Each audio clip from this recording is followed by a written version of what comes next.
Sekarang kau nyanyi.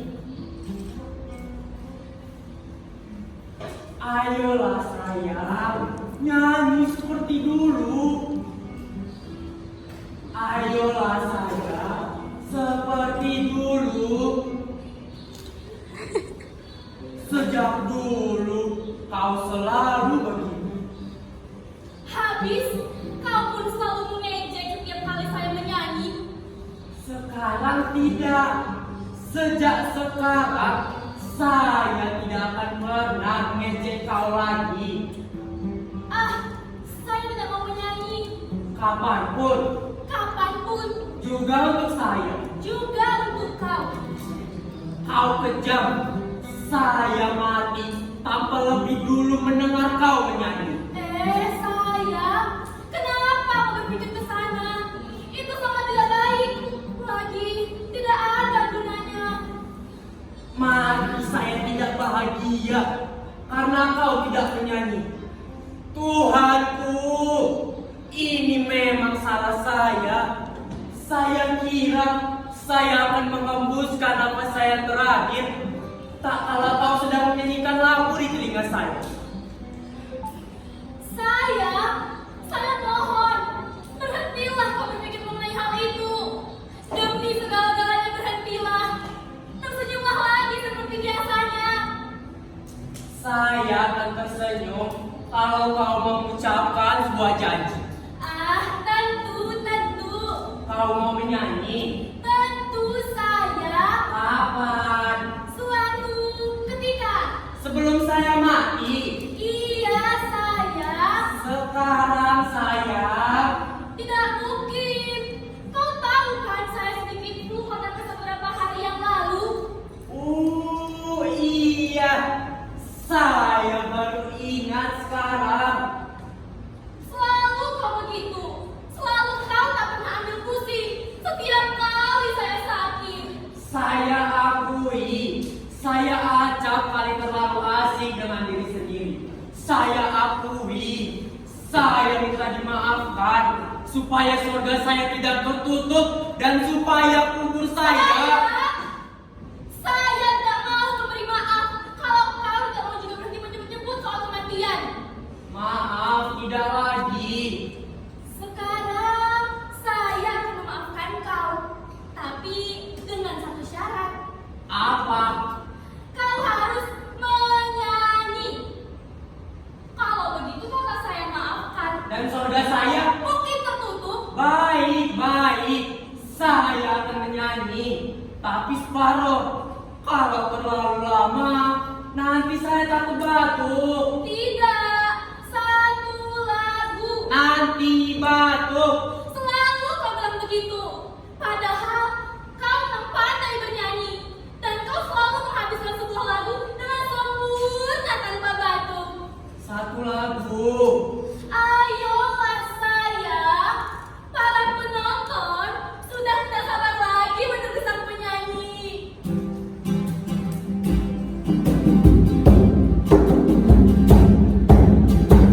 Ahai Nurlela, sukanya berlagu, mampu caca.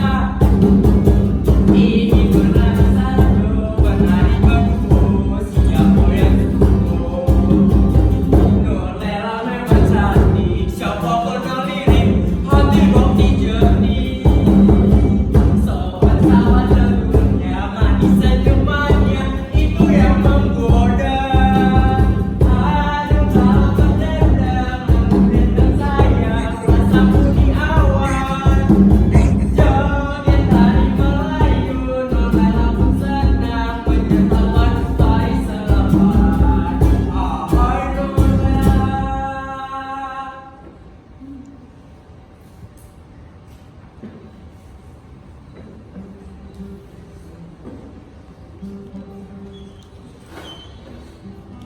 Suara kau tidak pernah berubah.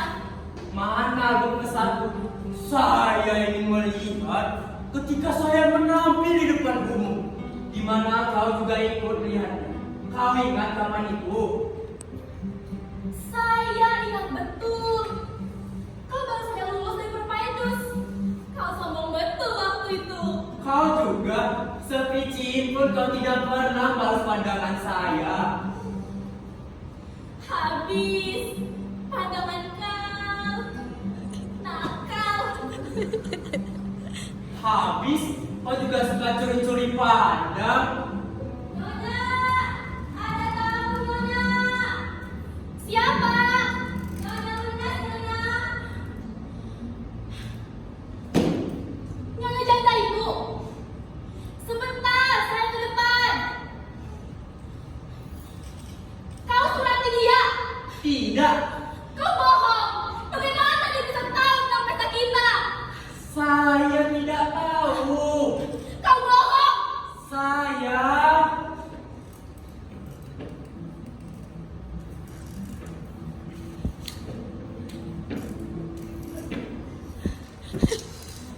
seharusnya dia tidak perlu datang kemari. Lebih baik saya menyingkir ke ruang baca.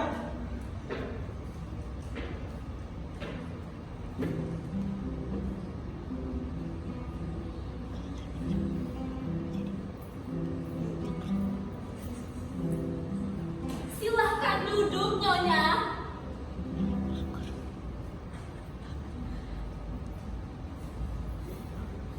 Kami sangat berharap sekali Nyonya hadir.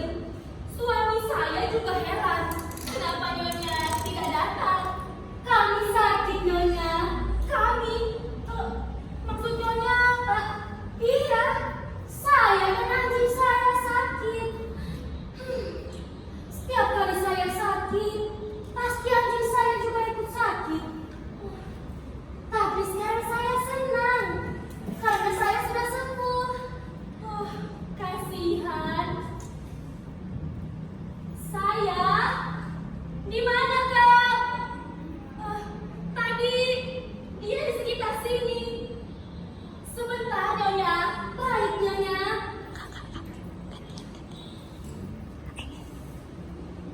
Aduh, kenapa saya jadi gemetar?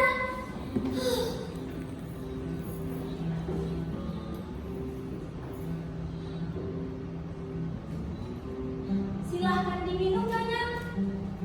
Sebentar. Iya, Nyonya. Siapa yang membeli minuman ini? Saya sendiri. Memangnya ada apa, Nyonya? Ini memang kesukaan saya. Menyenangkan sekali. Silahkan diminum, Nyonya.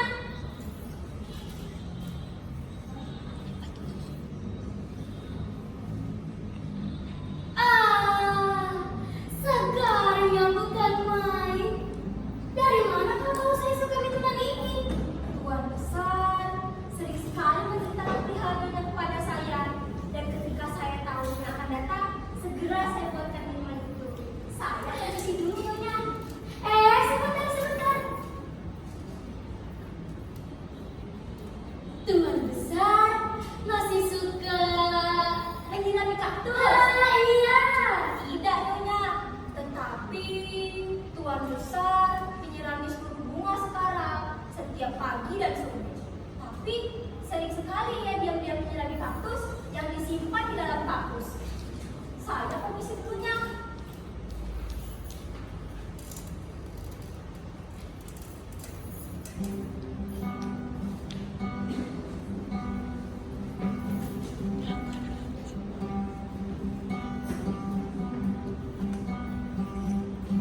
Selamat datang, Nyonya. Selamat datang. Terima kasih. Maaf, Nyonya tamu bolon ya? Sayang, ini Nyonya Wenas. Oh iya, Nyonya Wenas. Apa kabar suami Nyonya? Saya, Tuan Wenas kan telah meninggal 4 tahun yang lalu. Aduh, maaf Nyonya. Memang daya ingat saya jelek sekali. Maaf ya Nyonya. Tidak apa, Tuan. Jody, iya Nyonya. Bawa minuman ini ke dalam. Baik, Nyonya. Baik-baik Nyonya. Saya baik kok, karena berkat doa Tuan dan Nyonya. Tuan sendiri? Berkat doa Nyonya. Nyonya suka minum jeruk?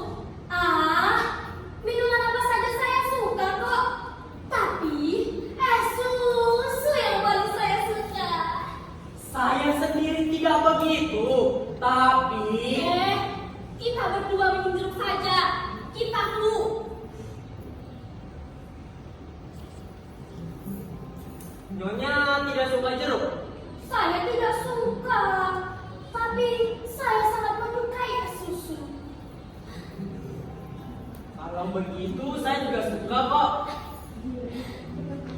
Joni, iya Nona.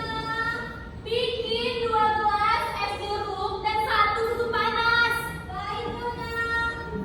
Bagaimana anak-anak Nyonya? Saya, Nyonya dan Tuan menaskan dan berkahi putra. Kenapa kau bilang begitu? Maksud saya, apa tujuannya datang kemari? Maafkan suami saya, Nyonya. Kadangkala dia ini amat kasar. Tapi sebenarnya dia adalah lelaki yang amat lembut. Iya, betul Nyonya, betul. Onda adalah lelaki yang amat lembut.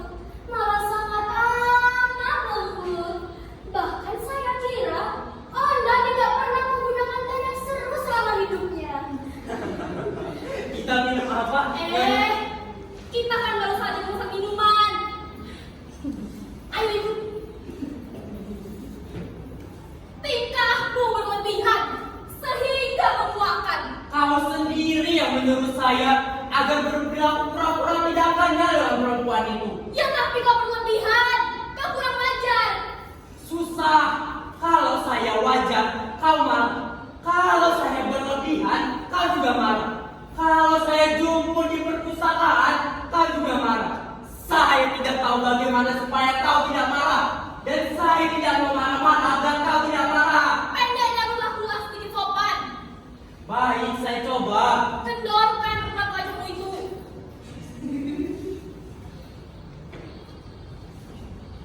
Maaf Nyonya, mari diminum dulu. Silahkan diminum, Nyonya.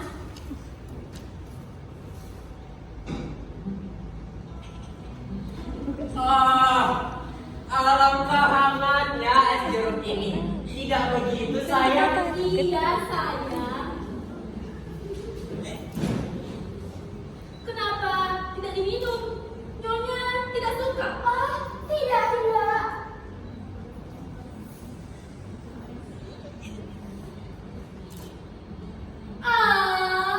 Alangkah sejuknya susu panas ini. Sejak kapan dia suka es susu yang hangat? Sejak kemarin. Kemarin. Kami sendiri menyukai wedang jeruk yang sejuk barusan. Tidak begitu sayang? Iya, sayang. Terus terang, saya sangat kagum padanya. Saya tidak pernah melihat Nyonya bertambah tua. Nyonya berlebihan. Saya sungguh-sungguh Nyonya. Kalau begitu, saya pun berterus terang.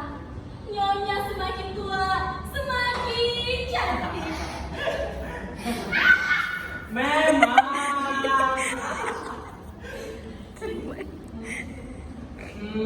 Maksud saya, ketuaan itu hanya timbul apabila kita merasa tua. Adapun tua itu sendiri adalah suatu hasil dari penjabaran. Hanya sayangnya penjabaran tersebut dilakukan oleh waktu, sehingga kurang enak saja kita terima konsekuensinya. Tapi saya kira tidak begitu. Tua adalah konsekuensi dari kesalahan kita. Ya, dan itu berarti tua pun merupakan rahmat. Tidak, bukan rahmat. Tapi, apa boleh buat? Apa boleh buat? Mari kita minum lagi.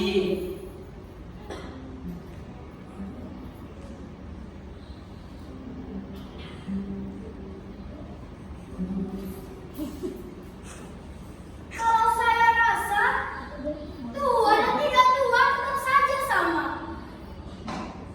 Kaktus misalnya. Kaktus memang tetap kaktus, kaku dan berduri. Saya jadi ingat Orson dengan Winnetou. Bagaimana keduanya merangkak di atas padang rumput sambil membawa udara yang menghantarkan bau busuk. Atau bagaimana keduanya mendengarkan hentakan kaki kuda busuk dari jarak bermil-mil. Kaktus-kaktus liar banyak bertumbuhan di Amerika. Wah, wah, wah, indahnya. Apa tidak lebih indah kemeriahan flamboyan yang mampu menciptakan jalan selalu diliputi senja? Saya kira lebih indah, juga lebih manfaat. Kita bahkan bisa berteduh di bawah cahaya merah kuningnya. Tapi saya kira flamboyan terlalu mewah dan kurang sederhana. Kaktus memang selalu kesepian. Memang yang kurang dihiraukan orang lantaran berbahaya. Bagaimana kalau kita beralih ke bunga bank saja? Inilah lebih menyangkut tentang perekonomian kita. Sayang sekali, saya sudah cukup lama dijamu di sini. Saya minta diri sekali lagi. Selamat atas pernikahan Mas Tuan dan Nyonya. Terima kasih Nyonya. Terima kasih. Mari kami antar ke depan.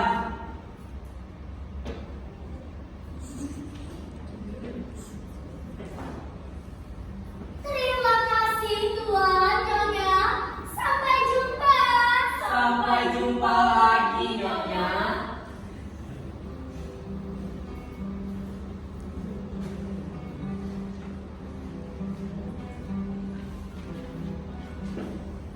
Sayang, kenapa kau diam begitu?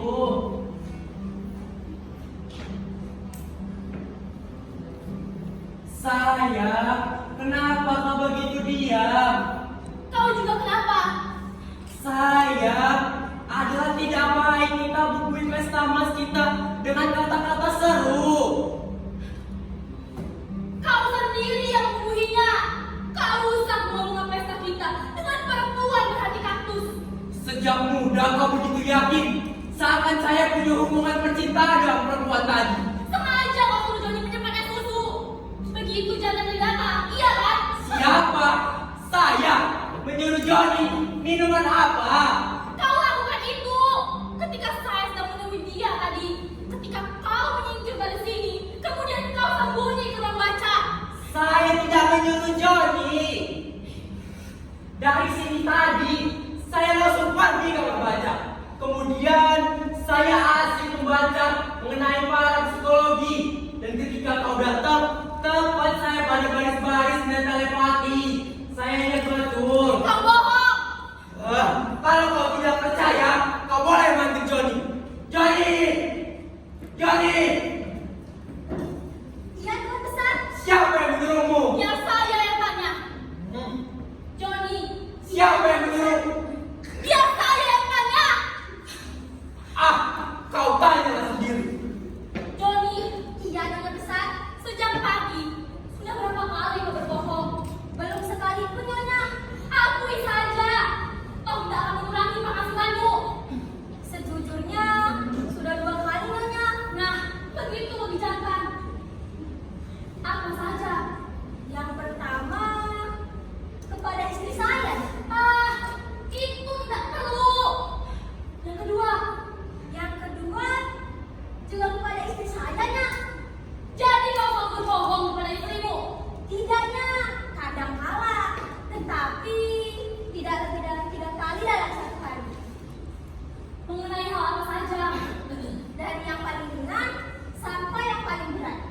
Yang paling ringan, misalnya pura-pura sakitnya. Kalau yang paling berat, soal sembahyangnya. Kalau tentang perempuan, itu taraf tengah-tengahnya. Bagaimana maksudmu? Maafnya, saya kira pembahasan ini sudah sangat pribadi dan kurang sopan. Kau memang jago lidah. Baiklah. Sekarang katakan saja, siapa yang menyuruhmu menyimpan es susu? Begitu jangan tadi datang. Saya sendirinya. Kenapa disuruh es susu? Saya tidak tahunya. Saya asal saja. Sama seperti tamu lainnya, saya buatkan es sirup dan Nyonya diam saja. Ada yang perlu saya kerjakannya? Tidak, pergilah. Saya permisinya. Berkomplot. Tidak baik mengada-ngada. Bahkan diam-diam kau memelihara kaktus dalam kaktus. Tidak melulu soal kaktus. Ada ada jenis tanaman lainnya juga.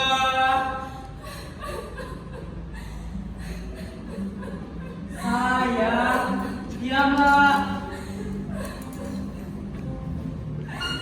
Saya akan menyanyi lagi. Sayang, diamlah. Saya akan menyanyi dua-dua lagu sekaligus. Tapi kau mau diam? Saya tidak akan diam. Lagi, jangan terlalu keras kau menangis. Nanti kau bisa batuk. Kalau kau batuk, tenggorokanmu bisa sakit dan suara bisa serak. Terus, apa kata anak-anak nanti kalau mereka datang ke saya? Saya tidak mau diam. Baik, baik. Saya tidak mau apa-apa, tapi kau mau diam? Kalau kau tidak berbuat apa-apa, saya akan menangis lebih keras lagi. Tuhanku, kepala saya cuma satu dan buyau.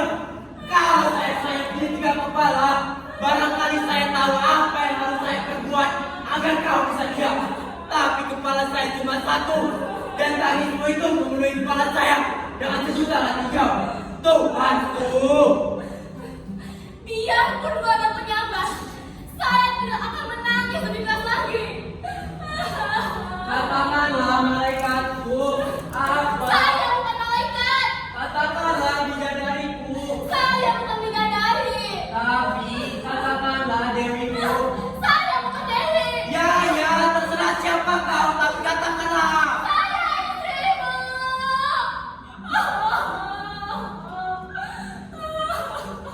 Ya, istriku, katakanlah. Saya bukan istrimu. Tuhanku, ambil saja nyawaku ini. Kau kejam. Kau membuat patung perunggu dengan hati terbuat dari timah. Kau tak punya perasaan. Kau tandai percintaan kita dengan perempuan berhati kaktus. Hatimu ular kobra. Kejam. Tuhanku, masukkan saja ke dalam neraka sampai kukunya hangus. Doamu jahat. Diam. Kau kejam. Diam. Kau ingin saya masuk neraka. Bukan! Kerak neraka! Neraka paling neraka! Dan kau sendiri, Ke surga! kau rupanya ingin kita pisah ya. Ya! Saya ingin kita pisah, tapi kau tak pernah mengerti! Saya ingin kita cerai! Cerai. Ya, cerai! Hari ini juga kita ke pengadilan, kita urus masalahnya! Sayang, tapi kau harus panjang pikir untuk sampai ke sana. Kalau saya banyak pikir, saya takut kita bisa jadi cerai! Tapi kau harus berpikir. Dalam soal perceraian tidak perlu pikiran, tetapi perasaan seperti halnya percintaan. Pokoknya hari ini juga kita cerai. Sayang, saya kira ini sudah terlalu siap. Dan saya kira Kalau tutup, besok menjadi. Tapi mulai malam ini saya tidak sudi tidur dengan kau lagi. Kau boleh dulu tidak berbaca di atas kita bersama lehernya. Sayang, saya dengar kita sudah datang. Saya tidak peduli. Sayang, diamlah. Kita sudah datang. Ada apa lagi, Pak? Kaktus dalam kaktus. Kaktus dalam kaktus. Apa itu?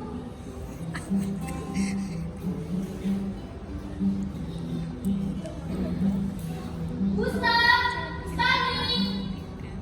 Iyanya. Ibu dan Bapak kesentai. Saya tidak tahunya. Tapi saya dengar mereka tangis-tangisan. Oh, begitu. Ya sudah. Saya permisi dulunya. Iya.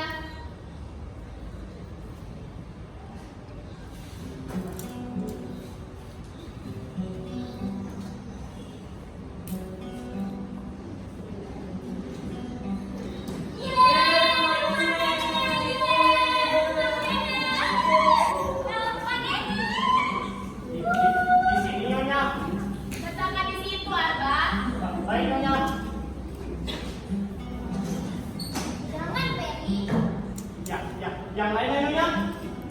Letakkan saja di mobil. Kau tunggulah di sana. Baik Nyonya.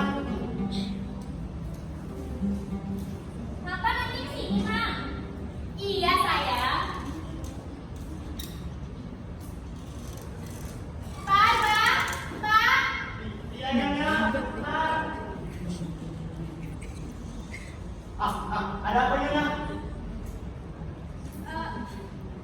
Tidak jadi, nanti saja. Baik Nyonya. Budita mana, Mam? Sebentar, sayang. Ferry yang ikan. Iya, sayang, sebentar. Meli juga, Mam. Iya, sayang. Meli dan Ferry boleh berikan. Tapi janji ya, Meli sama Ferry nggak boleh main-main air. Nanti kalian nangis. Kalau kalian nangis, nanti kalian bisa sakit. Emang ikan bisa nangis ya? Iya, baru tahu Meli, Mak. Meli dan Ferry di mana ya? Budita!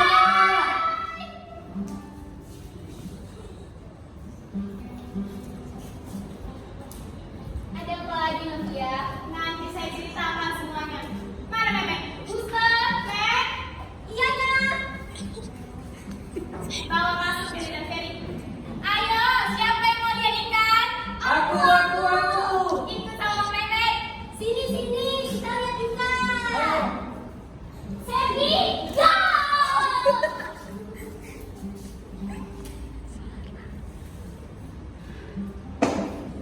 Hah, pasti lagu lama, tapi saya kira ini yang terakhir.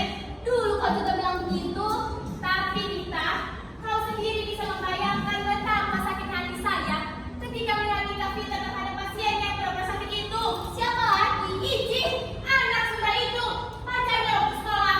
Tapi kalau memang dia sakit, apa salahnya dia berobat kepada suamimu? Saya yakin dia hanya pura-pura sakit. Begitu Nita, kau harus dengar permulaan sekali soal ibumu. Pak, Novia, baru kemarin kau dari sini. Dengan siapa? anak-anak, Pak. Mana mereka? Di belakang kita ikan seperti biasanya. Begitu.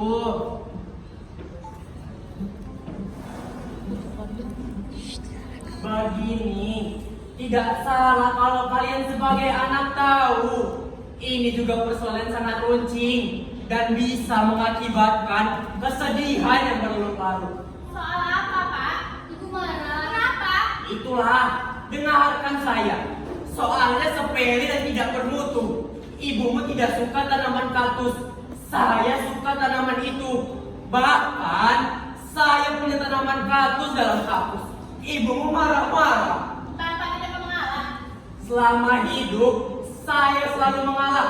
Dan terus-terusan kalah malah. Buang saja begitu, Pak. Soalnya bukan kaktus. Soalnya itu, Ibu cemburu pada Nina Wenas. Ya, begitulah kalau tanpa berpikir panjang. Ibumu cemburu dan minta cerai. Minta cerai. Minta cerai. Bahkan hari ini juga diselesaikan surat-suratnya. Ibu, Pak. Iya, seperti kau sekarang. Apa? Seperti kau, Novia? Ada apa? Minta cerai dari siapa? Dari siapa lagi, Pak? Tentu saja dari suaminya si Vita. Kau dan ibumu memang satu jiwa. Alasan apa yang mendorongmu meminta kesedihan serupa itu?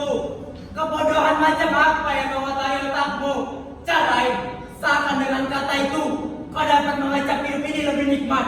Novia, kau bukan lagi gadis ingusan. Ini bukan lagi semata persoalan kau. Ini juga bukan lagi semata persoalan suamimu. Ini sudah menjadi persoalan anak-anakmu yang masih kecil. Mary dan Ferry, saya tidak akan membiarkan rumah tanggamu terbakar hanya oleh api mainan yang diminyaki sebelum buta. Saya harus beritahu segera ibumu.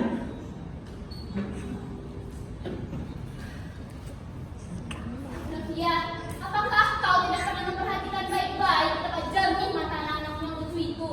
Meli dan Ferry, tapi kita, kau sendiri seharusnya bisa membayangkan betapa sakitnya hati saya. Coba saja ini, hampir setiap hari dia berobat ke rumah. Setiap hari.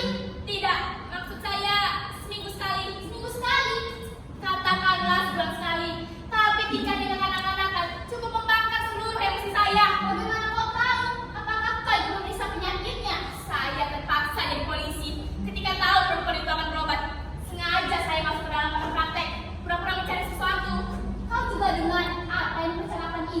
suamimu dengan apa? Seperti dokter dan pasien.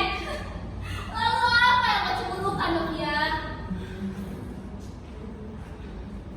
Kalau periksa dalam, kenapa kau tidak ikut ke dalam dan menyaksikan kita menjadi satu perempuan itu? Hanya kau gila, lalu kau di luar saja. Tentu saja, itulah kesalahanmu. Lalu, apa perlu saya juga ikut hubungan macam itu? Daripada kau di luar dan membayangkan tidak-tidak, saya tidak membayangkan. Saya hanya pastikan. Tapi nanti dulu, kau jelaskan. Jujur, ini sudah bersuami.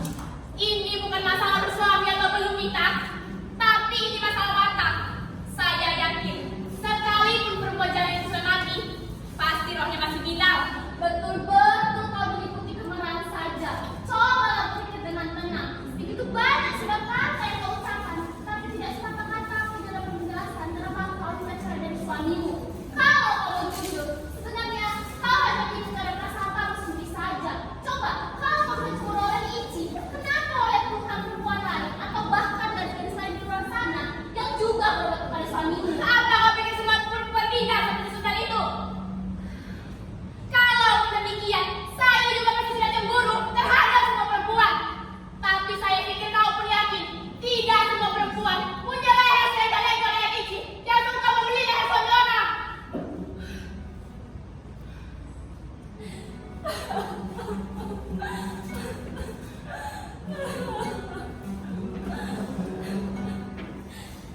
Novia, kau jangan suka menjalankan picisan. Kau bisa bayangkan sendiri apa yang isi kepalamu dengan mengeluarkan sampah itu. Novia, ibu yakin kau tak terpengaruh oleh rasa sampah itu sehingga hidup bagimu tak ubahnya seperti main bahan belaka. Apa kau kira perceraian itu adalah suci? Apa kau kira kau akan menjadi betina yang jantan kalau kau berhasil bercerai dengan suamimu? Pikirkan baik-baik, Novia. Jangan kau sangka perasaan dan keturunan akan menuntut hidupmu ke arah kebahagiaan. Juga jangan lupakan Nani dan Ferry, Novia. Hanya karena soal cemburu, soal seorang picisan kau bongkar, kenapa tidak kandang ayam saja yang kau bongkar? Yang sudah jelas laku itu. Novia, tidak satu pun kebaikan yang tersulit dalam niat untuk bercerai dari suamimu. Lagi, tidakkah kau dapat mainkan kembali kepingan-kepingan suamimu seperti kakak dulu ketika kau mendesak ibu agar menerima pernikahanmu? Tidak perlu kau bicara apa-apa. Ya, tidak perlu. Sebab kata-kata seru saja yang kau punya sekarang. Kau dalam keadaan marah, Novia. Dalam keadaan marah, seseorang lebih baik diam dan lebih baik lagi kalau kau mau mendengarkan saran dari orang lain. Ya, saya kira begitu. Ibumu sebenarnya sedang marah, tetapi tidak sepatah kata pun yang dia ucapkan. Dan ini, kabar-kabar ini, apa perlu artinya? Aduh, main-main gak keterlaluan, Novia. Saya tidak main-main, Bu. Saya bersungguh-sungguh. Apa? Lebih jelek lagi. Tuhanku, apa jadi nanti kalau kau jadi berpisah dengan suamimu yang dulu kau agung-agungkan? Apa jadinya hidupmu? Apa jadinya anak-anakmu? Meli dan Ferry akan kau sayang cinta, sebab mereka tidak akan lengkap menerima kau Tuhan cinta. Pikirkan baik-baik, sayangku. Pikirkan kegelapan yang dimeningkan karena cemburu. Apa kau kira sepatah lagi itu, Cek? Novia, rupanya kau tidak menimba pelajaran dari pengalaman ibu dan ayahmu. Ayah dan ibumu sudah berumah tangga selama lebih setengah abad tanpa membiarkan setan talang itu masuk dalam kamar tidurnya, bahkan di dapurnya sekalipun. Kami bagaikan Adam dan Hawa. Apa kau pernah dengar Hawa minta talang kepada Adam? Berkacalah kepada ayah dan ibumu. Kamilah pasangan abadi dunia dan akhirat. Di Sahara, kami adalah Lela dan Ois. Kau sendiri tahu betapa cintanya si Lonsari sampai-sampai dia rela bunuh diri demi cintanya kepada Jayaprana. Kacaulah semua itu, sayangku. Semua itu adalah pusaka nenek moyang kita yang hancur. Demi menegakkan tiang-tiang rumah tangga, berpikirlah dengan tenang. Dan demi kebahagiaan anak kita, adikku, kau begitu bahagia dengan melihat beserta papanya kita. Kenapa kau sebagai memuaskan kebahagiaan itu? Tidakkah kau tahu bahwa diam-diam saya sebagai kakakmu selalu merasa iri karena saya dan suami saya tidak pernah diberkahi anak? Tahu kita. Kau tidak boleh berkata begitu. Tapi Bu, tidak perlu kau bilang apa-apa. Sekarang kau tidak akan bicara, kecuali marah-marah. Saya tidak akan bicara apa-apa, Pak. Saya hanya akan menjelaskan duduk perkaranya. Bicaralah. Apa persoalannya? Sudah, kita semua sudah mengerti. Biarlah menjelaskan semua wanita. Bagaimana kita bisa mengerti tanpa lebih dulu mendengar penjelasannya? Kita malah kawin lagi. Apa? Kau bilang apa? Apa kau yakin itu kalimatmu? Saya yakin kalimat itu kau rumus dari salah satu buku tulisanmu. Johnny, Buster, Johnny! Hai Vicky, Ben. Siapa Johnny? Permainanmu terlalu kasar, Novia. Kalau kau teruskan, ibu bisa pingsan. Maksud saya minta serong. Dari halaman berapa kau sebut kalimat itu? Johnny! Johnny! Minum dulu, Bu.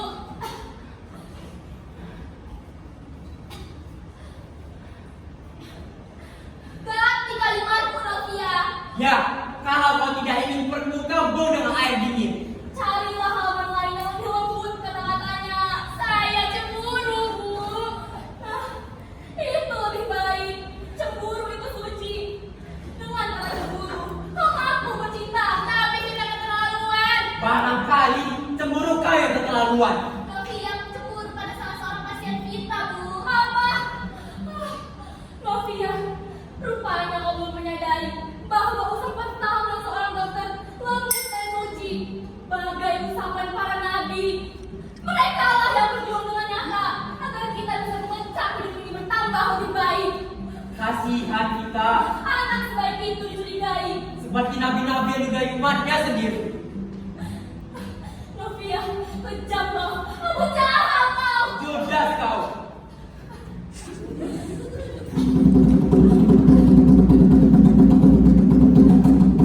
Ada apa, Bus? Ada apa, Matt? Ada apa, Johnny? Ada apa Johnny? Melina, Meli. Ferry, Ferry. Meli dan Ferry, Meli dan Ferry. Iya nak, Kenapa? hilang. Apa? Hilang, Diculik.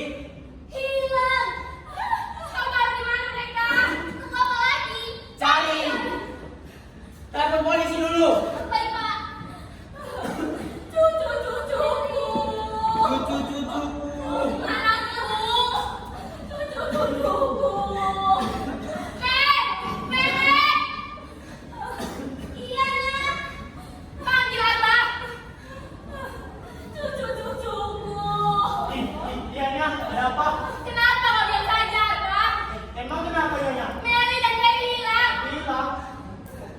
Oh iya, sekitar seperempat jam lalu tuan dokter tadi menemui saya dan membawa Mary dan Mary pergi. Apa? Keterlaluan kita. Ayo ke saya sekarang. Keterlaluan. Saya tidak bisa memaafkan permainan kasar seperti ini. Kenapa kau berang begitu? Seharusnya kita bersyukur bahwa itu semua cuma main-main. Justru lantaran main-main, saya jadi berang. Lalu, apa kau berharap semua ini sungguh-sungguh? Bukan begitu maksud saya. Ini bukan lagi permainan untuk orang-orang tua macam kita. Ini sudah menjadi permainan pemuda. Dan bukan untuk orang-orang tua yang lemah jantungnya. Bagaimanapun, saya akan marahi kita. Bahwa sebagai dokter, dia kurang. Saya pulang dulu, Pak. Tanpa minta maaf. Pulanglah. Dan bilang pada suamimu, besok dia harus menghadap kemari. Iya, Pak. Saya pulang dulu ya, Bu. Jangan lupa semua nasihat Ibu, Novia. Iya, Bu. Hati-hati. Ada? Iya, Nya. Bawa barang-barangnya. Kita pulang sekarang.